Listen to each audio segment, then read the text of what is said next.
Salmo de número 18, sempre lembrando que ele tem um contexto lá de 2 Samuel, capítulo 22, do 1 ao 51. Salmo de número 18, a palavra de Deus diz assim: ao mestre de canto, salmo de Davi, servo do Senhor, o qual dirigiu ao Senhor as palavras deste cântico, no dia em que o Senhor o livrou de todos os seus inimigos e das mãos de Saul. Ele disse: eu te amo, ó Senhor, força minha. O Senhor é a minha rocha e a minha cidadela, o meu libertador, o meu Deus, o meu rochedo, em quem eu refugio, o meu escudo, a força da minha salvação, o meu baluarte. Invoco o Senhor, digno de ser louvado, e serei salvo dos meus inimigos. Laços de morte me cercaram, torrentes de impiedade me impuseram terror, cadeias infernais me cingiram, e tramas de morte me surpreenderam. Na minha angústia, invoquei ao Senhor, o Senhor, gritei por socorro ao meu Deus. Ele do seu templo ouviu a minha voz, e o meu clamor lhe penetrou os ouvidos.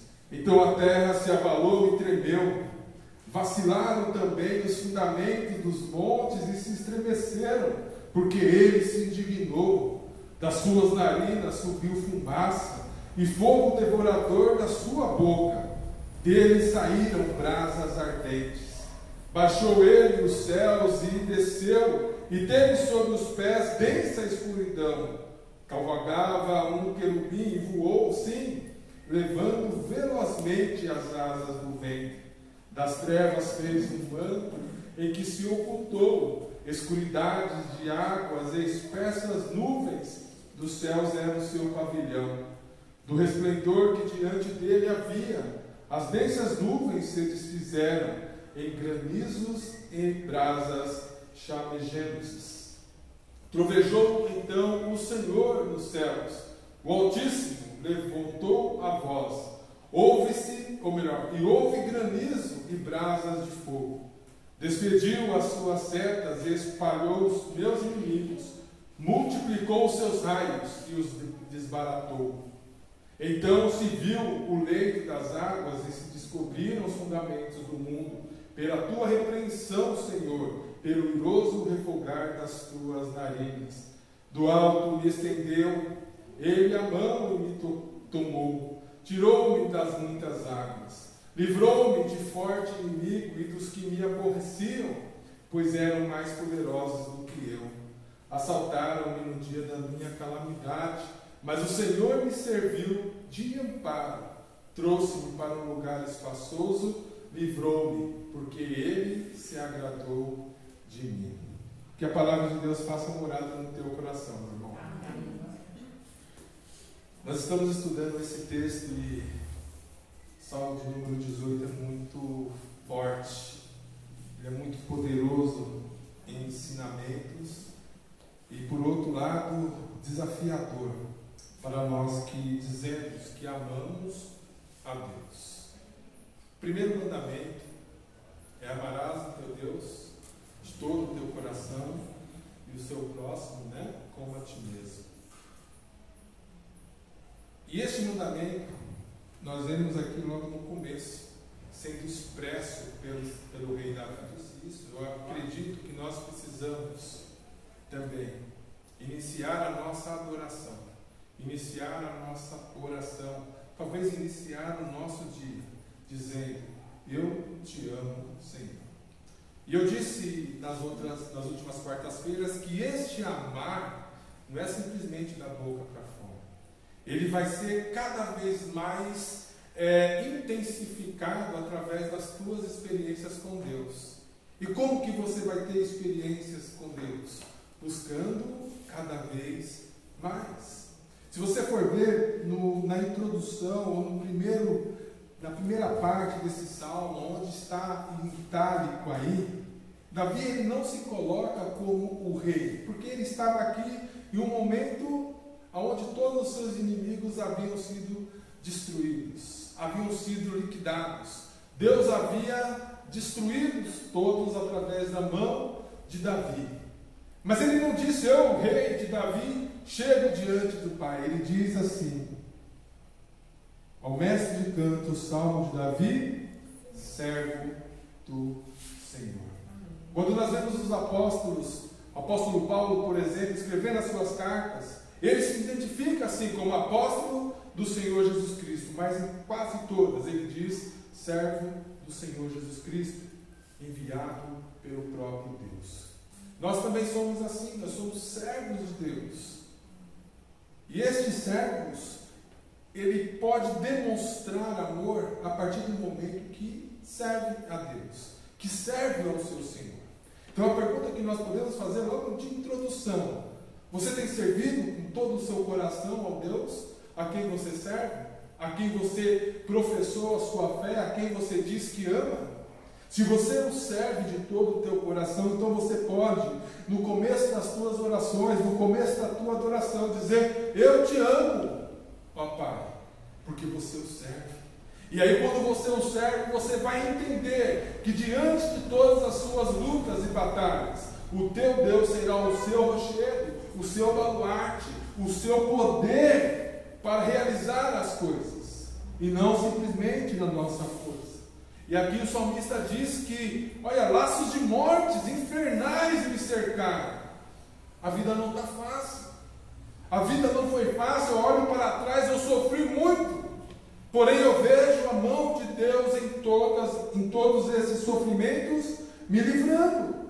Porque a experiência com Deus, o servir com Deus, traz ainda confiança nesse Deus. E aí te traz o que? Experiências com Deus. Em meio a calamidades, em meio a inimigos te surpreendendo a cada momento, adversidades indo contra você, você pode dizer: eu te amo, Senhor, porque o Senhor é a minha rocha, o Senhor é o meu baluarte. Então eu te invoco, eu grito por socorro, e o Senhor ouve a minha voz, porque o meu clamor, eu sei que penetra os teus ouvidos. Em outras palavras, eu sei que o Senhor está aqui, eu sei que o Senhor conhece o meu sofrimento, e eu sei que o Senhor está me ouvindo.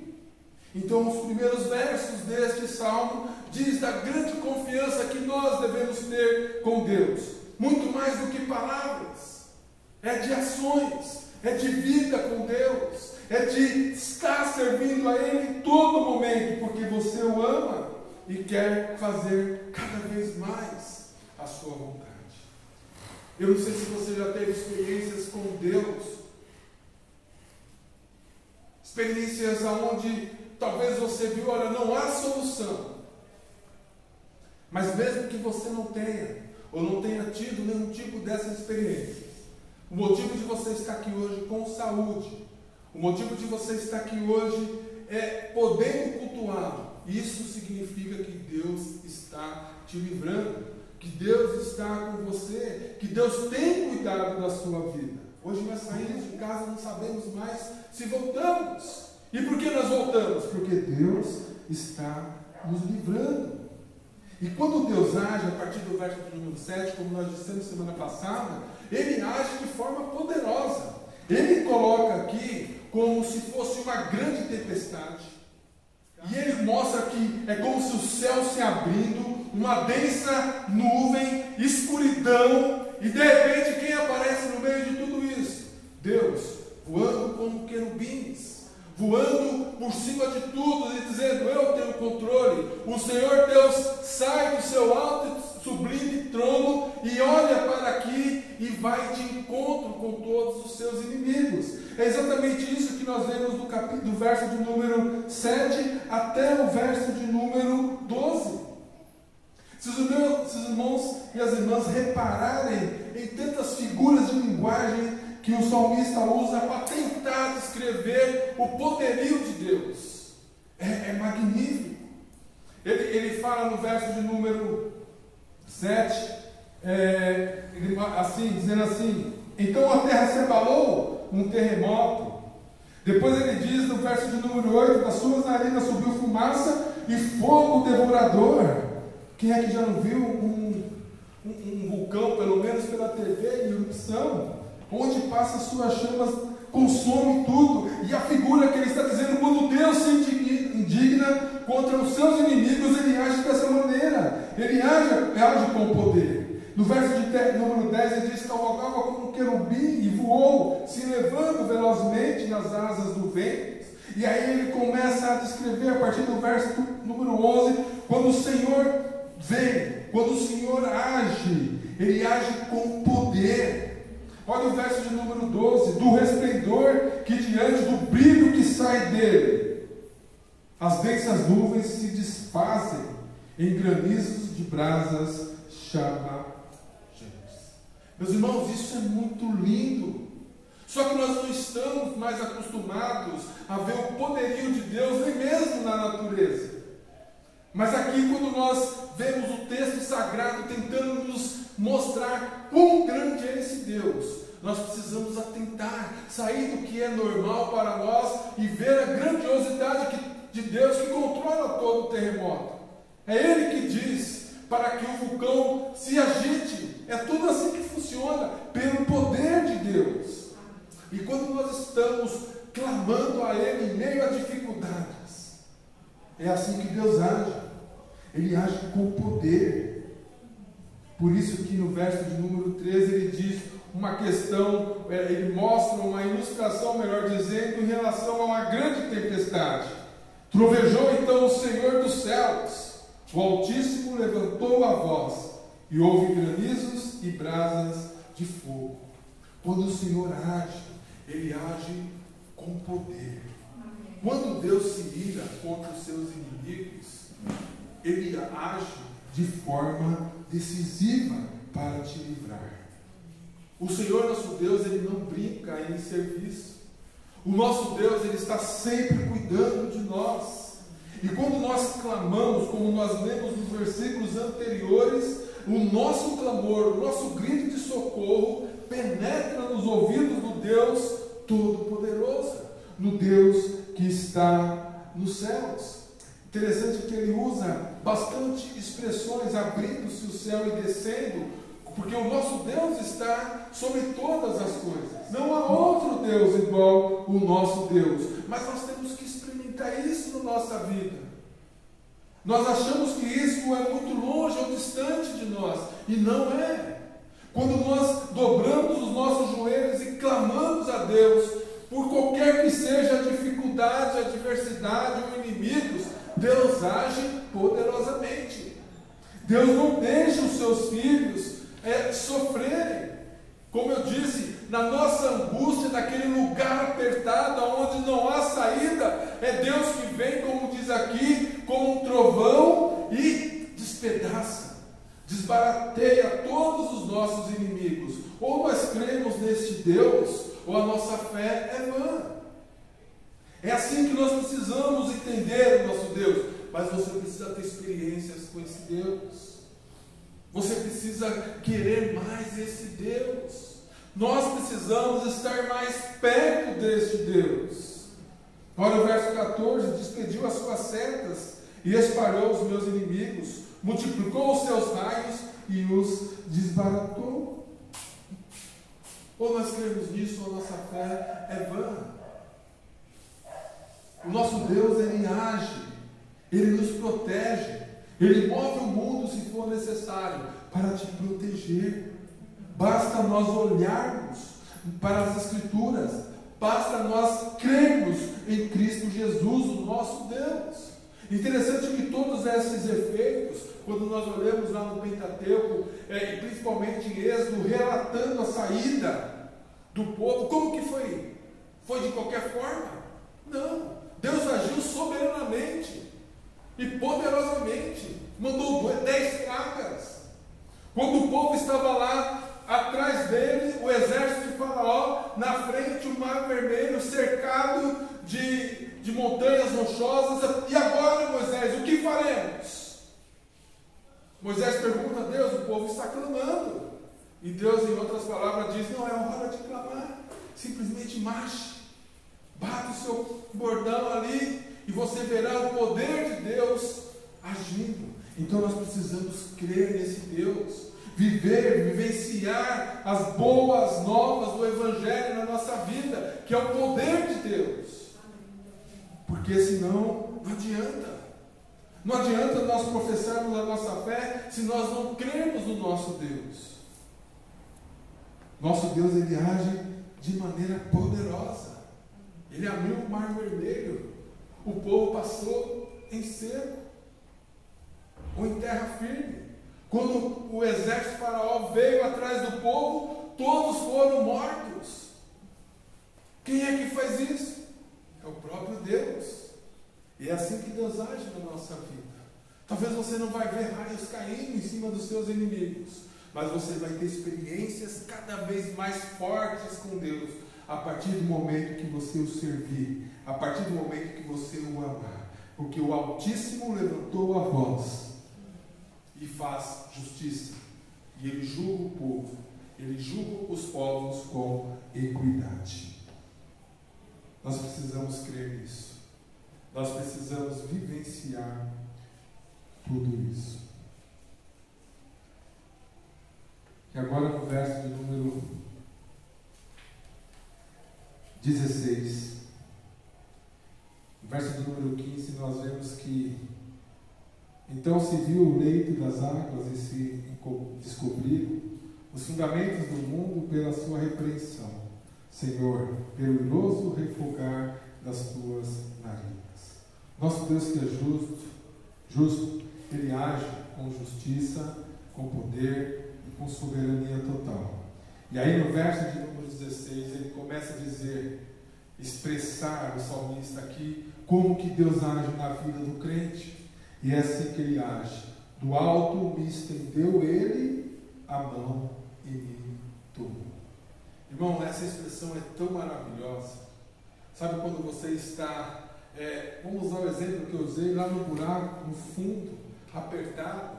É como se Deus estendesse a mão e te tomasse. A ideia aqui de tomar é de realmente te carregar, de colocar, podemos dizer, no colo, de tomar realmente posse da sua vida e dizer assim, olha, você está nas minhas mãos agora, fique tranquilo, não tenha medo, porque é do alto, aquele que é soberano, aquele que é poderoso, aquele que age de maneira como ninguém outro pode agir, é este que te tomou pela mão, é que te carregou. E aí ele diz, para completar essa ideia, olha, ele estendeu as mãos, te tomou e tirou das muitas águas.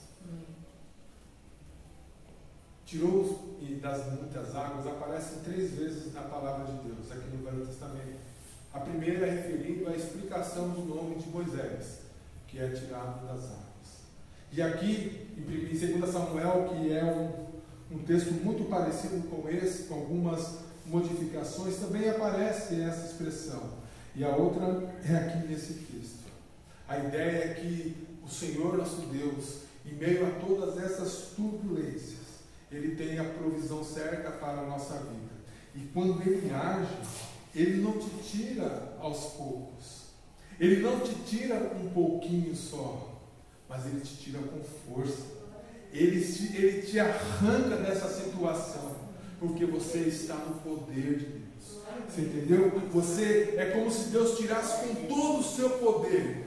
E é assim que Ele age na nossa vida. Só que você só vai experimentar isso se você tiver vida com Ele. Porque talvez você vai achar que foi pela sua força.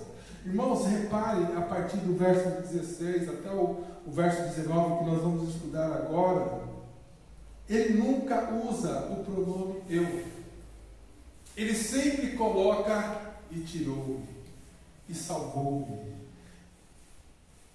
Isso mostra que não é pela força dele, mas é pelo poder de Deus. Então o Senhor estende a mão, pega-te no colo e te tira dessa situação de calamidade. E olha, interessante o que mais Deus faz. Livrou-me do forte inimigo e dos que se aborreciam. Mas a palavra aqui ideal seria aqueles que te odeiam, aqueles que querem fazer mal para você. Então ele diz assim: olha, livrou-me. Continuamente Deus tem sido o meu libertador. Por isso que ele inicia dizendo: o Senhor é a minha rocha, porque Ele sempre está me livrando do fraco inimigo, não do forte. E ele completa essa ideia dizendo que a Senhora não é qualquer um, pois eles eram mais poderosos do que eu. E será que nós nunca passamos por uma dificuldade quando achamos, olha, não tem solução? Mas lembre-se que é Deus que estica, que estende a mão e te tira desse perigo, dessa dificuldade. E isso daqui é palavra de Deus, é promessa de Deus. É Deus fazendo maravilhas no meio do seu povo. Mas olha que interessante. Continua ainda: assaltaram-me no dia da minha calamidade. O inimigo, quando te vê no chão, ele não vai ter piedade de você. O inimigo, quando vê ou as diversidades ou qualquer problema que te aflige, ele não vai ter misericórdia de você. Ele vai te tragar, ou melhor, ele vai querer te tragar. Ele vai querer derrubar você. Ele vai querer te destruir. E é assim. Olha para a vida de Davi, não foi assim? Saul queria brincar com ele. Disse para o seu filho: chama lá Davi, o meu filho, que eu quero conversar com ele. E quando estava na frente do rei Saul, quase o matou. É assim que os nossos inimigos, eles nos abordam. Como nós estudamos nos outros salmos, como leãozinhos, querendo pegar a sua presa. Mas olha que interessante. O verso 17 diz: livrou-me. Não há inimigo mais forte do que o nosso Deus. Não há nenhum que pode contra o nosso Deus. Por mais difícil que esteja a nossa situação, e pessoas ainda querendo que nós nos afundemos mais. Olha a continuação do verso 18. Mesmo na calamidade, mesmo os nossos inimigos ainda querendo nos prejudicar, mas o Senhor me serviu de amparo. Essa palavrinha aparece poucas vezes na palavra de Deus. E este amparo é como se fosse um cajado ou algo para te ajudar a andar, como uma bengala. E a ideia aqui é que o nosso Deus, Ele age como apoio. Essa palavrinha ainda ela tem uma derivação de um verso que se ajuda da ideia de confiar aquele que está sempre junto, aquele que está cuidando. Então a ideia de amparo, olha, pode estar do jeito que estiver a sua vida. Deus está te ajudando. Você pode encontrar Deus, porque nós invocamos aquele que está perto de nós. E olha como diz: depois de nós termos confiado nesse Deus, depois de nós termos experiência maravilhosa de saber que Deus está conosco, olha o verso de número 19: trouxe. Você foi? Não. É Deus que faz tudo por você. Olha, trouxe-me para um lugar espaçoso. Lembra que eu disse que a angústia é um lugar apertado? Quando Deus age, Ele te traz para um lugar espaçoso. Ele te dá refrigério. Ele te dá tranquilidade, paz em meio a tantas tribulações. Meus irmãos, é assim que nós devemos servir esse Deus, amar a esse Deus, porque esse Deus tem cuidado de nós. E aí ele diz e usa de novo a expressão ou o verbo livrou-me. Mas olha que interessante, porque Ele se agradou de mim.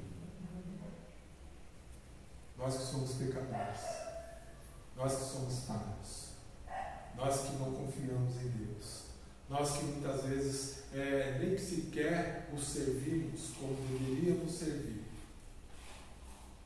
Dessa mesma forma, porque Davi não era um homem que não tinha pecados, ele tinha muitos pecados. Mas quando Deus se agrada, não é pelo que Ele é, mas Deus se agrada pelo seu próprio ser, porque Ele quis amar cada um de você. A ideia é que Deus, Ele tem prazer em te livrar. Isso tem que partir de um relacionamento. Lembra que eu disse no início? Amarás o teu Deus de todo o teu coração. É assim que nós devemos servir o nosso Deus. O nosso trabalho, nossa dedicação, o nosso empenho em fazer a vontade de Deus resulta aos olhos de Deus em amor. Você realmente tem amado a Deus? Mas em todos os momentos, além aqui da igreja, de você poder confiar nesse Deus, de saber que um simples ir em uma padaria, como nós fazemos talvez vários dias da semana, esse simples fato de você ir e voltar, saiba que Deus está cuidando de você. Ele cuida de tudo, porque nós não temos condições de nada. Nós não conseguimos fazer nada. E na continuação do verso do Salmo, nós vamos ver como que nós devemos nos portar diante de Deus. Qual que deve ser a nossa relação ainda mais diante desse Deus. Lembre-se que Ele estende a mão. Ele te toma com mão forte. Ele te tira das muitas águas. Ele provisionou a sua vida para que você seja feliz. Não tendo todas as coisas, mas feliz no Senhor. Lembra como começa o Salmo? Salmo de Davi, servo do Senhor. Que vocês também sejam verdadeiramente homens e mulheres que sirvam a Deus, que amam de todo o seu coração. Que Deus assim nos abençoe. Amém.